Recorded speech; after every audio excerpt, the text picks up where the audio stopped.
Hello, Blogging Heads Nation. It's Heather Hurlburt from the National Security Network. And I am Matt Welch from Reason Magazine, your magazine for free minds and free markets. Talking to y'all from New York. Heather, you are in D.C., is this true? I am. Oh, that's right. I forgot. I think of Reason as being in D.C., but you're actually in the New York contingent. We're confusing. We are based in Los Angeles, California, actually. We have a large editorial office in D.C., and then a couple of us stragglers live up in New York, and various people are virtual. We're like Al-Qaeda. It's a vast global conspiracy. Exactly. Speaking of which, the hell, we're talking on what is essentially Black Friday. I think there are anti-American demonstrations in about a dozen countries, at least 5 people dead in Tunisia, I think, and elsewhere. We have the White House today. When reports came out that the White House asked YouTube to look and see whether or not the bizarre, insane, quote-unquote, Sam Basile video about the Prophet Muhammad violated their terms of service. We had Jay Carney saying that this was about a video and not about U.S. policy. And there's also at least 2 college campuses, maybe 3 at this point, that had to empty out classrooms because of alleged phoned-in Al-Qaeda threats that didn't materialize. So the world's going to hell in a handbasket. And Heather, you left out the report of an incendiary explosive device in a car in Kansas City that I saw on Twitter. Just as I got off, and we're recording this as the ceremony for the 4 killed in Libya is unspooling. So yeah, it's been a hell of a week. Also with associated bizarre domestic political fireworks. As per usual. So you've been dealing in the weeds of national security policy, foreign policy for 2 decades. So I want to just kind of throw a generalized what the hell's going on kind of question at you. What's your kind of assessments of what we are witnessing here and where it fits in the progression of whatever the hell's going on in the world? Try to make some sense of it, for me at least, if not Blogging Heads Nation. So 3 or 4 sort of big backdrop points that can help this make a little more sense, if not a lot more sense. First is to remember that for 20 plus years, really the only form of political expression, of mass popular political expression, well, there were 2 kinds that were acceptable in much of the Arab world, and one was protesting the occupation of Palestine, and the other was protesting defamation of the Prophet and perceived blasphemy or insults to Islam. So those are ways that the Arab Muslim world knows how to organize. Those are tropes that folks are very used to being activated by, because for a long time they were the only tropes that autocratic regimes allowed to let you couldn't assemble and demand free speech. You couldn't assemble and demand higher wages, but you could assemble and demand that Israel or the United States or Salman Rushdie or whoever it was be punished. So just remember that this is sort of deep in the cultural norms of the region. Second, it's now been almost 2 years since the first stirrings of the Arab Spring, and we've seen some really stirring scenes on television that look really great from the outside, or if you're a political theorist, amazing free elections, amazing bravery of folks in Libya, Yemen, and still, unfortunately, in Syria, horrible killing, people who have been called on to suffer and, unfortunately, in a lot of cases, die for increased freedom of expression. But what the revolutions were also about was economic opportunity. And remember that the whole thing was started by a Tunisian fruit seller who couldn't get a decent job and set himself on fire in protest at some petty bribery by a police official. And unfortunately, the economic conditions haven't really gotten better. And so there's an enormous amount of pent-up frustration, pent-up economic frustration, pent-up frustration with sort of the slow movement of new governments. Then the third factor is, remember, these revolutions were deep, were popular. They weren't Islamist. They didn't spring from sort of well-organized Islamist forces. And those groups have been trying to regroup and reorganize and regain the foothold that they thought they had at the center of their societies ever since. And as I said, anti-Islam demonstrations, threats, are one thing they know how to do because they were allowed to do it by these autocratic regimes for all these years. So this is a situation that was looking for a spark, and this bizarre video from a group that we still don't really understand who these folks were or why on earth they thought, leaving totally aside, this is the United States, they had absolutely, you can put anything you want, you can say anything you want, but why they thought this would help anything, anywhere, is completely beyond me. Or whether they thought. Or whether, yeah. Right, or whether they were trying to provoke exactly this kind of large-scale horror. But the last thing I'll say, because I've talked for a long time, what we're seeing this afternoon, although I hope by the time this video goes up we won't be seeing it anymore, but attacks, a German embassy burned in Khartoum, Sudan, attacks on government force at the anchor is just as much at the Egyptian authorities in Egypt, in Yemen. There have been allegations that a great deal of what happened at the U.S. Embassy was actually about a power struggle between the current government and the son of the former president who controls the security ministry and doesn't want to give it up and was sort of willing to let our embassy be attacked in the balance. So this is not just about a movie, and it's about the U.S., but not only about the U.S. Yeah, I mean, another point also is that it's Friday, right? So that's the day you go in the mosque, there's a call to prayer. If there's going to be a day that you're going to engage normally in civic protests and burning flags or anything else like that, it's going to be on a Friday. So we knew this day was going to be bad. And also it was the anniversary of 9/11. I mean, it's a very strange thing to me that in many ways that people aren't mentioning these things in connection with one another. Not that we know. I think there's a terrible tendency among everybody, especially the closer they get to politics, to assume omniscience about the motives of anyone who does us ill. And that, in fact, happened on September 11th, 2001 as well. That said, it's the anniversary of 9/11, and this is when this stuff started going down. So I think it's reasonable to imagine that there might be at least, it's worth investigating whether there's some connection out there. Yeah, it's been, I think that we are going to be in a position, no matter which political party runs the White House in any given year or whatever, the fact of the world is that America sees itself as the quote-unquote indispensable nation. I think President Obama said that just today or yesterday, and we'll say it again tomorrow. We take a oversized, prominent, leading, unchallenged role in the world's affairs, and even more so than most people do in the Middle East, which is a incredibly troubled and tumultuous region right now.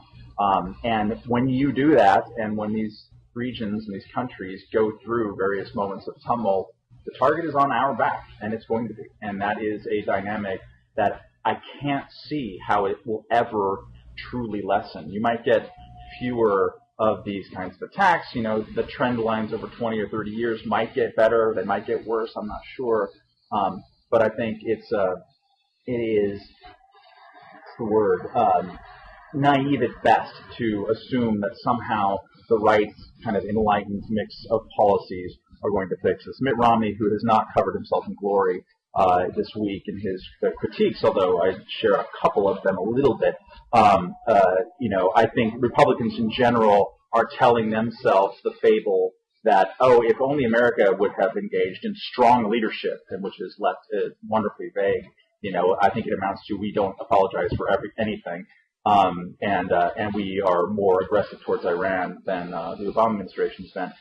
If we had engaged in strong leadership, this wouldn't have happened. I think Vice Presidential nominee Paul Ryan made that claim today. And it reminds me very much of what Democrats were telling themselves in 2008. I was just at the Democratic convention down in Charlotte, and I had been in Denver in 2008.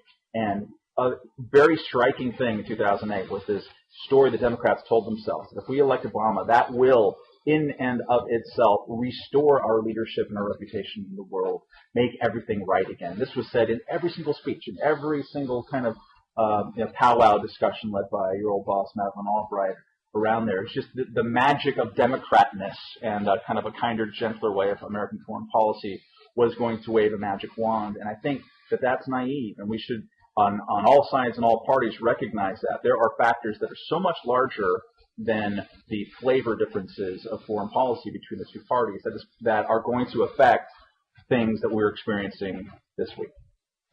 Well, I agree violently with about half of what you said and disagree violently with the other half. So let's go back through and tease it apart because it's fun to do this in sort of not the usual boring ideological way. So, and my earpiece just fell out, so there's a risk that the audience will be deprived of my pearls of wisdom. No. So, for sort of, I think a first point to just going backwards through what you said is that it's interesting to look at what sort of where global public opinion of the U.S. and sort of various marks of U.S. leadership stand now, in part because of the point you made, but also because this is one of the main attacks that Romney and Ryan are making. And in fact, global public opinion of the U.S. is dramatically higher than it was in 2008 everywhere except the Middle East. So among our, quote, traditional, unquote, allies, which, let's not kid ourselves means white people, opinion of the U.S. is much higher. In the Middle East, on the other hand, it went up and then went back down. And there, I think we get into, the reality that actions speak louder than words, and that also, as there was in the U.S., kind of an excess of expectation about what changing the president would accomplish. I think there was that in the Middle East too, and the fact that there isn't peace between Palestine and Israel, that there hasn't yet been a peaceful sort of that the Iran stalemate goes on. That I think there were. And people are reminded of the things they were angry about in the past related to the Mubarak regime and others. So it is true that in the Middle East, our numbers are a little bit better or a little bit worse than they were in the Bush years. That's not true everywhere else in the world. But I would just to interject on that one point, I would take both those things with a grain of salt as well. I mean, knowing Western Europe and Central Europe pretty intimately, the difference between attitudes of Barack Obama or towards, America under Obama and America under Bush really have a lot to do with shallow kind of cultural affinity for one or another. I mean, I remember my wife is French, and I go to France every year at least one time, and I remember being there right after George W. Bush became president, and there was demonstrations in the street, so upset that George W. Bush was in favor of the death penalty. It's like, do you think Clinton was too?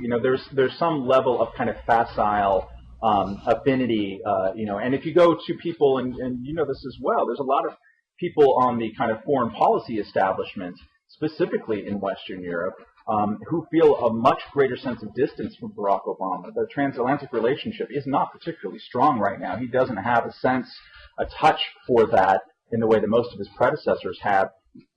Take out whether that's a good or bad thing, but certainly I think among the foreign policy establishment, it's not universal, bro hugs for Obama. I think there's a lot of, Let's stop for a second, because yes, I think, and you see this particularly in the endless angst and navel-gazing in the UK and the Conservative Party about, wither the special relationship and why don't the Americans notice us anymore, and the pivot to Asia conversation, on the one hand, makes Europeans very anxious. On the other, I really don't think I think you'll have great difficulty, certainly in my experience, finding a European leader or foreign policy intellectual who would prefer to have Mitt Romney or George W. Bush back to Obama. So there's not, some of the relationships are very close, some of them aren't. And second, in the record of what they've actually managed to do together, whether it was saving the 2009 climate conference, whether it's the universal sanctions on Iran, where there's been much stronger U.S.-European partnership, whether it was creating the G12 and staving off one round of global recession. Now we'll see if we have to do that again. But actually, the track record of the U.S. and Europe working together is really very, very strong. In the last 4 years.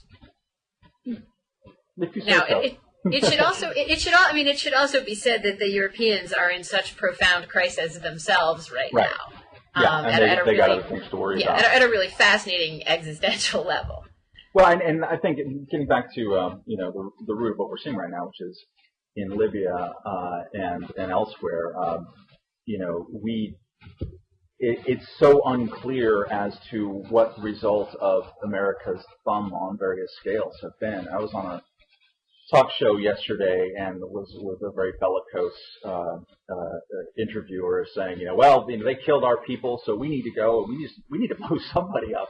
We need to attack somebody. And the question in Libya, as it is increasingly in other places, is who?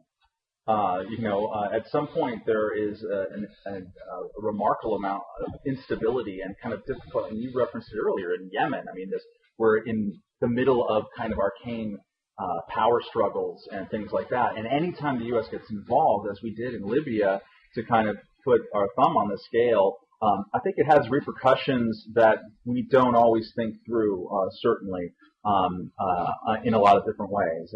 And as long as that remains the case, I'm afraid that we're going to still be seeing a lot of this kind of hostility. And it takes the flimsiest of excuses. And my God, is there a flimsier excuse than this idiotic YouTube quote-unquote movie, which is, as far as we know, still only a trailer by some weird dude from Cerritos, California. There is going to be excuses like this. And I've been pretty alarmed by some of the response, both official and then kind of in the media culture, of wanting to point all of the finger on that. Say this is an incitement towards violence by these people. The White House, I think, contacting YouTube to try to see whether they could take it down or look at the terms of service. That's appalling to me in many ways. The statement that came out of the Cairo embassy before it got ransacked, I think, was not a robust statement of American values. I think it was a much more of an abject kind of "don't kick me, please" statement. And I think that we have to the extent that we're out in the world, we have to say, look, we don't approve our own messages out there. What happens in the private culture isn't stuff that we get to approve and validate and say that this is what we like and stand for. We have free speech, and it's going to produce things that inflame your opinion. It doesn't. We don't agree with it, but we can't be in the position constantly of voting this little bit of used propaganda up or down.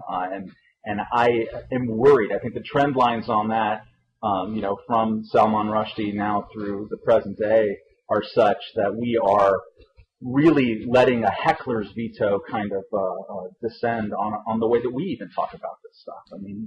I was working at the LA Times when they decided not to run a reproduction of one of the Danish cartoons that set off a round of silliness back in 2006. And the idea was we can't publish this because we just don't know what's going to set those people off.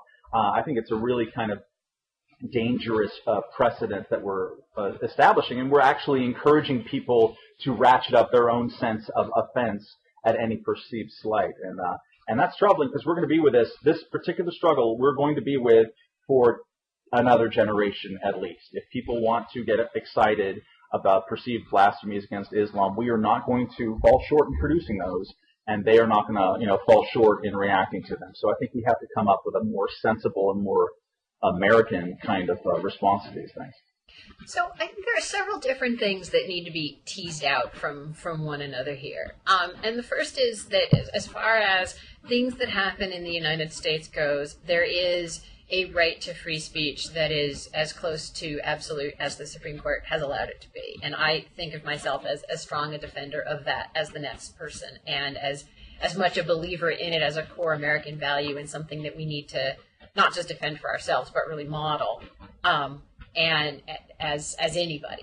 Now, at the same time, it is also the case that we know that, for better, for worse, that we know that these things happen. We know it's happened before, and we know that it places official Americans in danger, to the extent that in 2010, when our friend Terry Jones, the pastor in Florida, was not just planning to burn a Quran, but was bragging all over with all the media attention he could get about how he was planning to burn a Quran.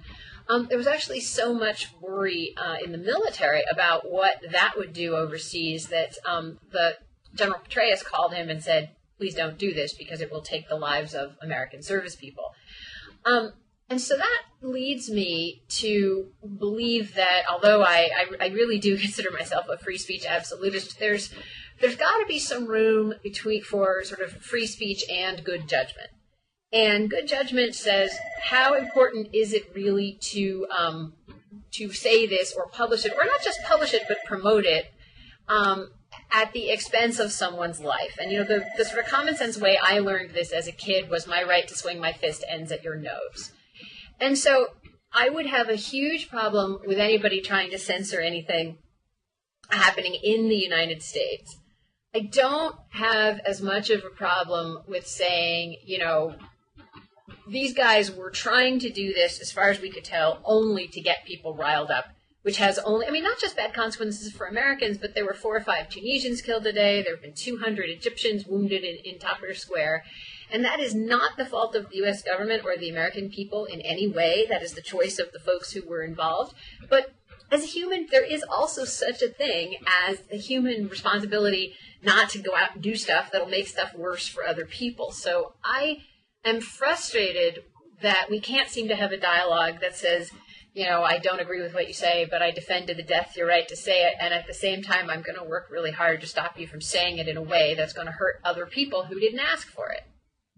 I guess the one problem with the analogy of the fist and the chin is that we take, I think, too much for granted that the mere act of providing, potential kindling is akin to landing a punch on, a Tunisian's chin, and that's removing a very critical element of agency out there of the people who react the way that they do, and that's actually. But can't you do both? I want the people who organized these protests, the people in Egypt who chose to come back for a second day, which is the day that the 200 folks got injured.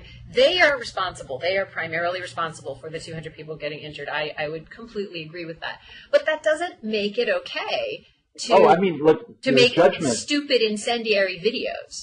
Yeah, it's not as if I or anyone, I think, who has any critical faculties is saying that this video is okay or shows anything but the most appalling of judgments, and let's be honest, appalling of production values as well. That's really one of the most awful videos I think anyone has ever seen.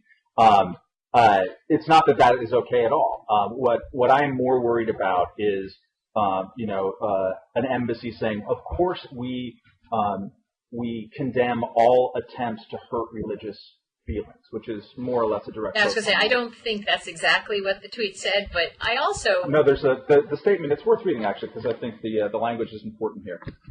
The Embassy of the United States, Cairo, condemns the continuous efforts by misguided individuals to hurt the religious feelings of Muslims, as we condemn efforts to offend believers of all religions, which, by the way, is not really true.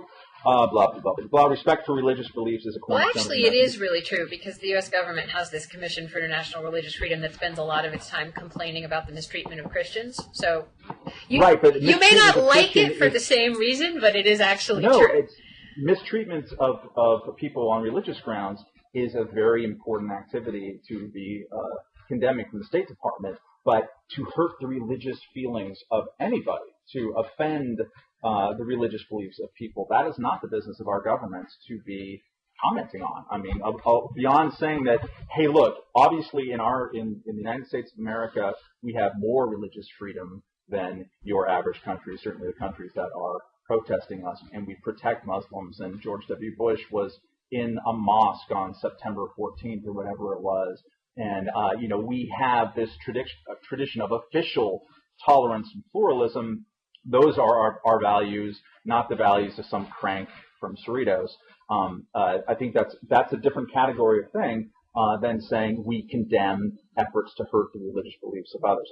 I don't agree with that statement. I think it encourages people to have their feelings hurt, and that is an ultimately losing game. I mean, it helps perpetuate the thing that we're trying to stop just as much, or in a way that is similar, and for my mind more worrisome because it comes from the government than efforts by the idiots themselves to make loud. Now that's actually not acceptable, because no one's going to get killed as a result of a statement from the embassy. So actually, I really reject equivalency.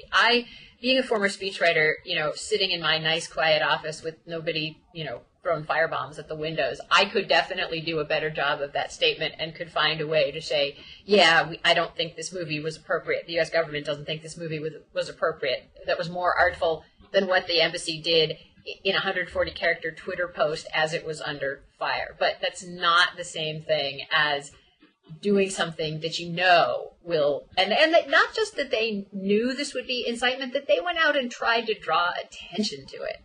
So, but we don't disagree that they're yahoos. But I want to go back to a more philosophical question, because you said that it's not the business of government to be commenting on hurt feelings in anybody's religion. And you and I might have differences in how limited we think the role of government should be, but I'd say you and I probably are closer to each other than most people in most of the rest of the world, and certainly in much of the Muslim world, where folks have never had an experience of government that really had any limits whatsoever.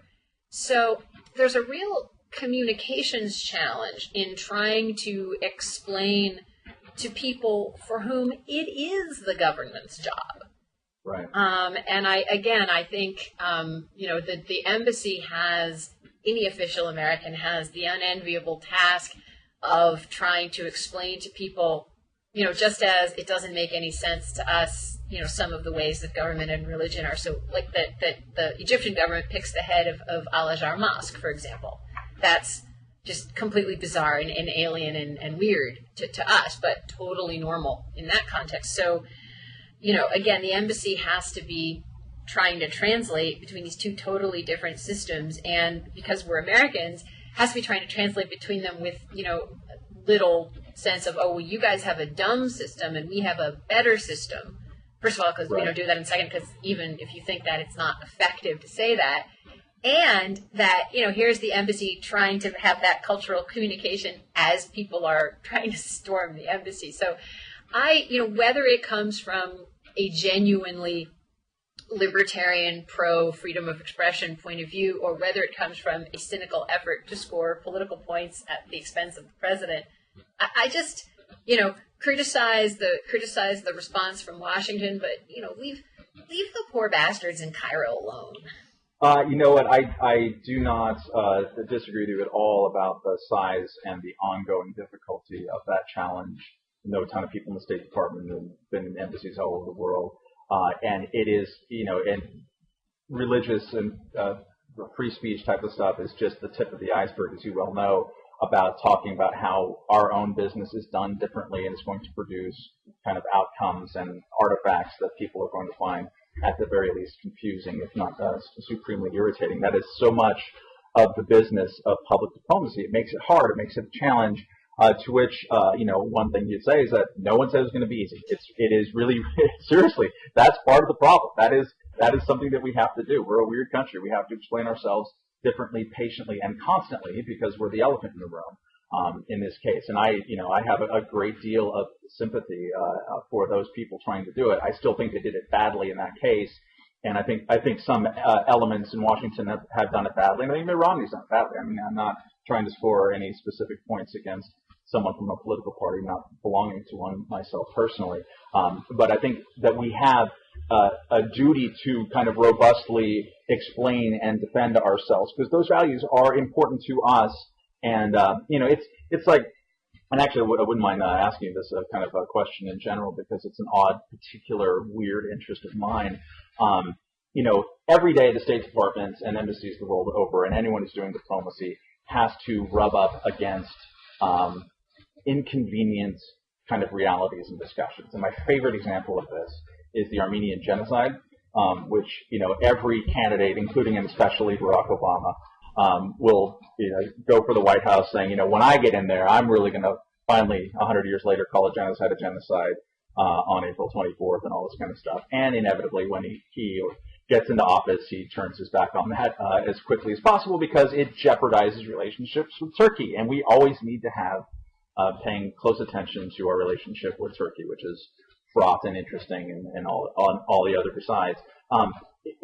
So this historical truth becomes inconvenient for the practice of foreign policy, and I, as both an outsider and kind of a cockeyed, crazy idealist on some level, think that it's more important to make the difficult argument for truth instead of the more, the easier short-term kind of like, just shove this aside because it complicates our job. I think ultimately it will make us safer and more effective to do the hard work on the front of it. But I'm just curious to throw that out to you as a question, whether what you think kind of about the specific sort of Armenian genocide recognition wars, which is something that foreign policy heads look at, but not many other people do. Well, it's funny, that whole question. Just before we started taping this, I learned that a friend of mine who I worked with when I worked for Madeleine Albright, Karen Kirchgasser, who was a foreign service officer and did communications work, so actually was an embassy press secretary and traveled with the secretary for many years, had died of cancer. And so I was thinking particularly about this kind of work. The Armenian genocide is a good example because it's such an awful example. And the trouble is the way I think about it, and I should say, in my day, actually I think the worst thing I ever had to do was when I was early in my 20s and I was working at a human rights conference, and the Soviet Union was just in the process of collapsing, and so some things had changed and some things hadn't. And one of the things that hadn't changed was that the Soviet and East European representatives would come to these meetings with these sort of cases of things that were wrong in the U.S., and of course they were wrong in the U.S., because guess what? We're not perfect. And then, of course, one of the other things they would always bring up was the death penalty and abortion. And this was under the administration of George H.W. Bush, and so there were positions on the death penalty and positions on abortion, which, I had to argue, even though I very much disagreed with both of them. And the way I could do that was that we had those policies because we're a democracy and we had an election, and those were the results of the election. And if I didn't like it, I could, try to change the results of the election next time. And of course, that's sort of what I've ended up doing, working more on the political side of things. But so in the Armenian genocide, the question is if you're in a position where, you're at the State Department and you are in Turkey and you're not saying to your interlocutors, well, you guys understand I really was a genocide, right? What is the goal? What is the thing you can actually change with respect to the Armenian genocide, since you can't bring back any of the people involved? And the big sort of fascinating change in the world that's taking place slowly, really slowly, is that slowly there's starting to be a conversation in Turkey about what happened and what the true history of it is. And much more slowly, certainly than the Armenians would like, than anybody who knows anything about history and human rights would like, and more slowly even than the Turks who are brave enough to push this. But that conversation is happening, and there's a level of honesty about it that wasn't there 10, 20 years ago, and in another 10, 20 years. So then the question becomes, what can you do? What can you do that will further that? What can you do that will actually make it possible that in the future there'll be more honesty and truthfulness? And that, it's a little bit like interpersonal relations, where there's a difference between being honest and saying everything that is true. And where the right place on the spectrum between being honest and saying everything that is true is different for different people, different for different times and places. But there's more than one answer to that question that is not dishonest.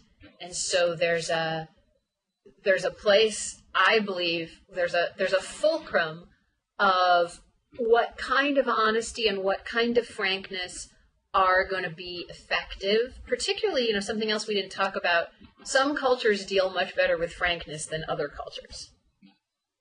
So, that's a frustrating answer, and if you find that a revolting answer, then diplomacy is not the field for you. No, I think it's an interesting. It's artful, and it also ultimately is kind of reflects the bipartisan consensus once people are in power, right? That is how we end up governing in every case on this particular question, and kind of on a lot of questions besides. And obviously I'm the last thing from a diplomat as one can be. My way of looking at it would be a little bit different. It wouldn't necessarily be like, how can we advance the conversation, or that particular conversation that's happening within Turkey. It would be more like, how are we letting realpolitik concerns affect the way that we talk about truthful events. So I don't need anybody to walk up and down the halls of Congress every day saying, damn it, it was a genocide, and we're going to say this every day loud and proud and wave a flag and the whole kind of thing. But I also don't want the feelings of Turkey and the cult of Ataturk and the remnants of that to dictate the way that my elected officials will talk openly when asked about a question. And I think ultimately the cause of kind of truth, and I think truth is inextricably linked with kind of good policy or progress or just making the world a better place. And we're way down an Armenian rabbit hole. We should extricate ourselves from it. But it's striking that the former ambassador under Bush, John Marshall Evans, I believe his name was, who ended up getting fired because he came to the conclusion that our position was untenable, that he was very influenced by his exposure to Václav Havel, who, of course, has a whole kind of theology of truth and how that ends up helping with power. But let's put this back to the Middle East. Hang on, because this is too good. This is too good to leave, and especially since you brought up Havel, and that's going to make what I say sound less glib than I was worried that it would, because what you lay out, the process of how do you insist on truth in public discourse, is incredibly important. And government isn't in the business of truth, and I don't care what kind of government it is. Government is in the business of governing. And that's why you need sectors that aren't government in your society in order to keep pushing, in order to keep government from getting too far away from truth. And it's why Havel was a much better writer and polemicist and inspirational figure than he was politician. Right. Yes, right. That's a very interesting way. So one more thing on the Middle East before we close up, because I cut you off. That's right. Yes, it was. We can also apply this in many senses to the Middle East at any given time, because we're always touching on something that we didn't talk about so far. Obama had a moment this week, an interview where he said that Egypt's not really an ally, or not in the same way that we've thought about it before, and I think they've since backtracked from that. But he's getting hammered from the right, certainly, for being inartful. It struck me as kind of one of those more of a Kinsley gaffe than other things, because on one level they are by treaty a semi-ally, so it's inaccurate in the moment, but it also kind of describes the reality of, well, we're not really sure, the relationship isn't all that great right now. I just wanted to kind of throw that out to what do you interpret, if anything, of the importance of that kind of event, and then and then just kind of in a broader sense, how is it possible to navigate the waters of the Middle East where we're pals with Saudi Arabia, which is one of the worst governments on the planet, and then we have to find the exact moment when we sever our ties with Mubarak and we identify ourselves with the Arab Spring. I mean, that's just your tongue for truth gets wrapped and bent in 1,000 different directions before you wake up in the morning. But maybe just drill down in the Obama ally Egypt comment. I saw on the Egypt not really an ally thing was, and I apologize, I can't give credit to who tweeted I'm not hearing this. You, whatever that's worth. I can't give credit to who said this, but that if Obama had said Egypt is an ally, he would have been getting hammered from the right for saying we were allied with a Muslim Brotherhood government. So the degree of cynicism inherent in those attacks is high, even by the standards of our politics. Similarly, I know the official line is there are various categories of ally, and Egypt's not an ally in the same sense that NATO countries are allies or that Australia is an ally. It's not in the Australia category? No, it doesn't have the same status Australia does. The other thing which is absolutely true is that the U.S. was very close with the prior Egyptian government until the moment that Mubarak stepped down.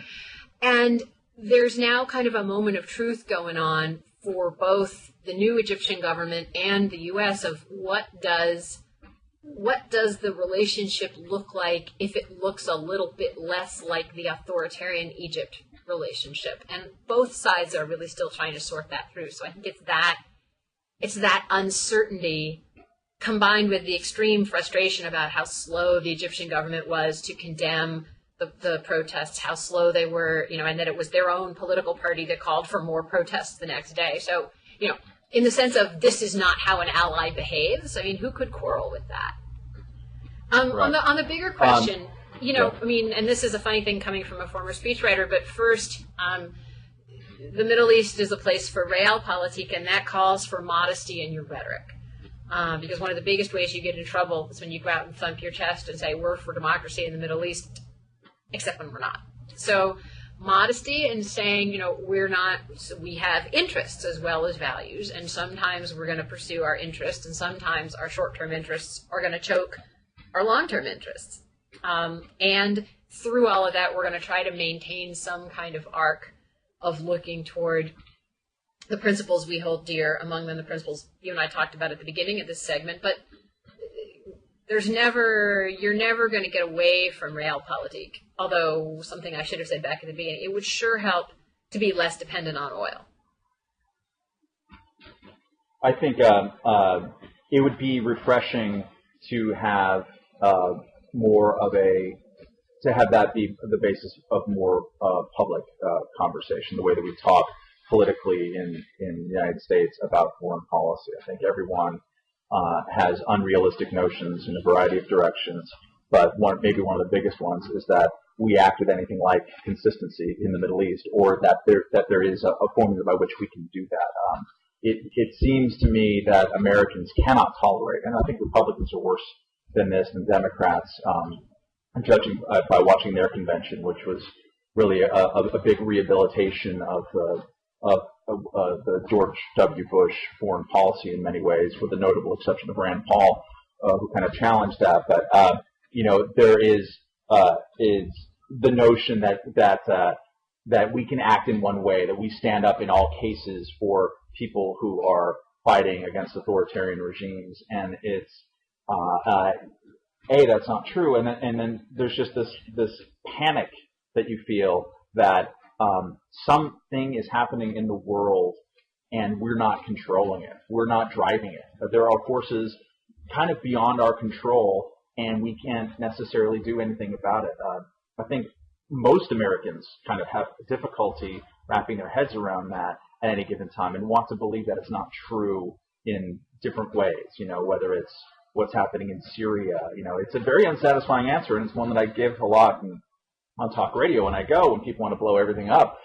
It's that we can't solve everybody else's civil war. We can't even solve every time that a brutal, awful authoritarian, he really should be thrown out on his ear dictator is massacring his own civilians.